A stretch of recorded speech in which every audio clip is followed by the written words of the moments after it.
ওম নমঃ শিবায়। সবাই কেমন আছো বন্ধুরা? আশা করি সবাই ভালোই আছো। তো আজকে আবারও একটা নতুন ভিডিও নিয়ে আমি চলে এসেছি। আজকে হচ্ছে শ্রাবণ মাসের দ্বিতীয় সোমবার।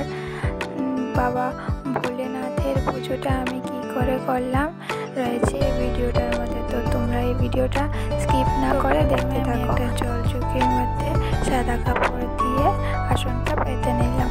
এরপর বাবাকে স্নান করানোর জন্য এখানে আমি বর্ষ, শুদ্ধ জল, দই, গঙ্গার জল, ঘি, মধু, দুধ, ভাং, কর্পূর, কালো তিল এবং বেলপাতা আর আমলকি পাতা নিয়ে নিয়েছি। প্রথমে আমি বাবাকে বর্ষ দিয়ে স্নান করাবো। তার জন্য আমি এখানে একটু বর্ষ দিয়ে বাবাকে মাখিয়ে নিচ্ছি। এরপর জল দিয়ে দেব ওম নমঃ শিবায় বলে জল দিয়ে স্নান করিয়ে নেব সুন্দর করে। স্নান করানো শেষ। এখন আমি বাবাকে পরিষ্কার করে নেব। তো এরপর প্রথমে আমি দুধ দিয়ে বাবাকে স্নান করাবো ওম নমঃ শিবায়, ওম নমঃ শিবায়, ওম নমঃ শিবায় বলে। এরপর শুদ্ধ জলের মধ্যে একটু গঙ্গা জল মিশিয়ে আমি বাবাকে স্নান করাবো। তো একটা জিনিস দিয়ে স্নান করাবো, তারপর আমি জল দিয়ে স্নান করাবো। তো এরপর আমি দই দিয়ে বাবাকে স্নান করাচ্ছি, আবার আমি জল দিয়ে স্নান করাবো।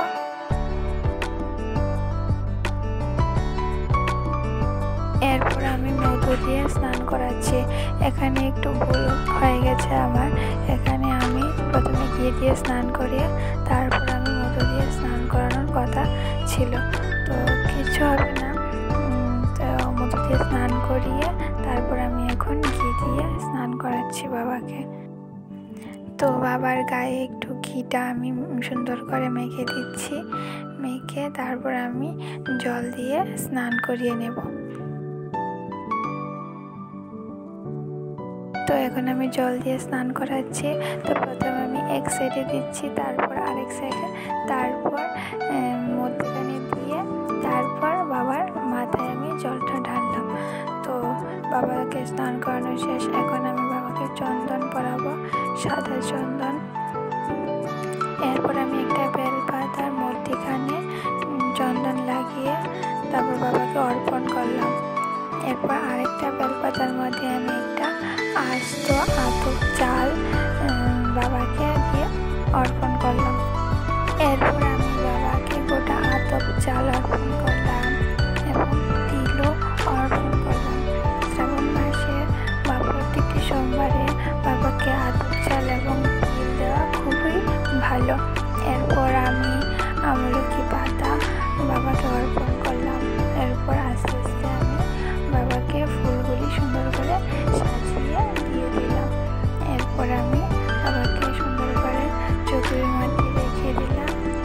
তো বাবার জন্য আমি একটা ডুগডুগিয়ে নিয়েছি, তো এটাও সুন্দর করে সাজিয়ে দিয়ে দিলাম। তো এরপর আমি একটা আস্ত ফল বাবাকে অর্পণ করলাম। এরপর আমি পুজোটা শেষ করলাম। তো বিকাল প্রায় 4:30টার মতো। তো আমি দেখছিলাম আমার গাছগুলিকে।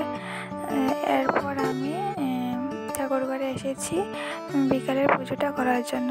তো পুজো করার আগে প্রথমে আমি চাটাবাতির মধ্যে আমি একটু কর্পূর দিয়ে ধরিয়ে নিচ্ছি। এরপর আমি ধূপকাঠিগুলিও জ্বালিয়ে নিচ্ছি। তো প্রথমে আমি বাবাকে নামিয়ে জল দিয়ে স্নান করালাম। এরপরে আমি পঞ্চামৃত বানিয়ে এটার মধ্যে দুধ, দই, ঘি, মধু, চিনি দিয়ে আমি বাবাকে স্নান করিয়ে দিলাম। এরপর আমি জল দিয়ে স্নান করালাম, জলের মধ্যে একটু গঙ্গা জল দিয়ে। এরপর আমি বাবাকে বেলপাতা অর্পণ করলাম। এরপরে এক এক করে ফুলগুলি অর্পণ করলাম। অর্পণ করে আমি বাবাকে জায়গায় রেখে দিলাম। এরপর আমি বাবাকে এখন ফলগুলি অর্পণ করব। বাবাকে ছুঁয়ে আমি ফলগুলি আসনে রেখে দিচ্ছি। আমি 3টা ফল দিয়েছি, আপনার একটা ফল বা 3টা বা 5টা ফল দিতে পারবেন। আমি এখানে কলা, শসা এবং একটা খেজুর দিয়েছি। ফল অর্পণ করে এখন আমি বাবার আরতি শুরু করব। তো আমি আস্তে আস্তে আরতিটা শুরু করে দিয়েছি। তো আরতি শেষ করে আমি প্রসাদ সবাইকে দিয়ে দেব। তো আজকের ভিডিওটা এই পর্যন্তই। তোমাদের ভিডিওটা কেমন লেগেছে যদি ভালো লেগে থাকে তাহলে একটা লাইক, কমেন্ট, শেয়ার এবং সাবস্ক্রাইব করে দেবেন। ধন্যবাদ।